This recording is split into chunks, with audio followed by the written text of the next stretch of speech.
Hello বন্ধুরা, আজকে আমাদের ভিডিওর টপিক হচ্ছে 90% ট্রেডার কেন লস করে। আপনারা জেনে অবাক হবেন যে 10 জন ট্রেডারের মধ্যে 9 জন ট্রেডারই লস করে থাকে।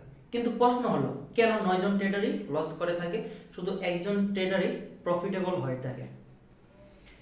অনেকগুলো রিজন রয়েছে। আমি আপনাদের সাথে মোস্ট ইম্পর্টেন্ট যে রিজনগুলো রয়েছে সেগুলো নিয়ে কথা বলবো।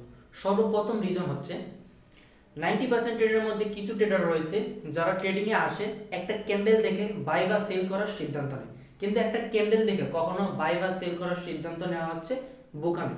আপনি ট্রেডিং করছেন না, আপনি জুয়া খেলছেন, বাংলা ভাষায় আপনাকে বলা হবে জুয়ারি। 2 নম্বরে হচ্ছে মানি ম্যানেজমেন্ট।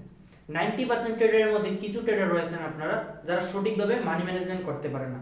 একজন প্রফেশনাল ট্রেডার তার ক্যাপিটালের 1 থেকে 2% শুধু সে ইনভেস্ট করে, কিন্তু আপনারা যারা রয়েছেন আপনার 40 থেকে 60% ট্রেডিংয়ে ইনভেস্ট করে থাকেন, যার কারণে আপনারা একজন প্রফিটেবল ট্রেডার হতে পারেন না।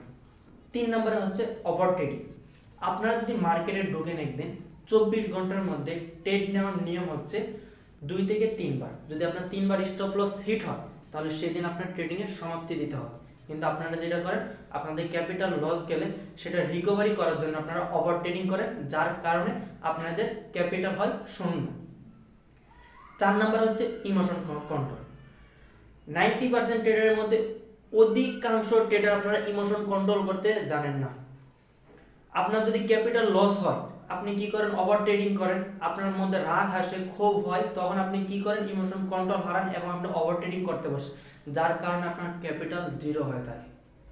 একজন প্রফিটেবল বা একজন প্রফেশনাল ট্রেডার হওয়ার জন্য আপনার মধ্যে যে ডিসিপ্লিনটি থাকা দরকার সেটি হচ্ছে আপনার ইমোশন কন্ট্রোল রাখতে হবে, আপনার মধ্যে একটা ডিসিপ্লিন থাকতে হবে। মোস্ট ইম্পর্টেন্ট যেটা, আপনার মধ্যে একটা ট্রিক্স থাকতে হবে, যে ট্রিক্স দিয়ে আপনি প্রতিদিন ট্রেড করবেন, তাহলে আপনি একজন প্রফিটেবল বা একজন প্রফেশনাল ট্রেডার হতে পারবেন।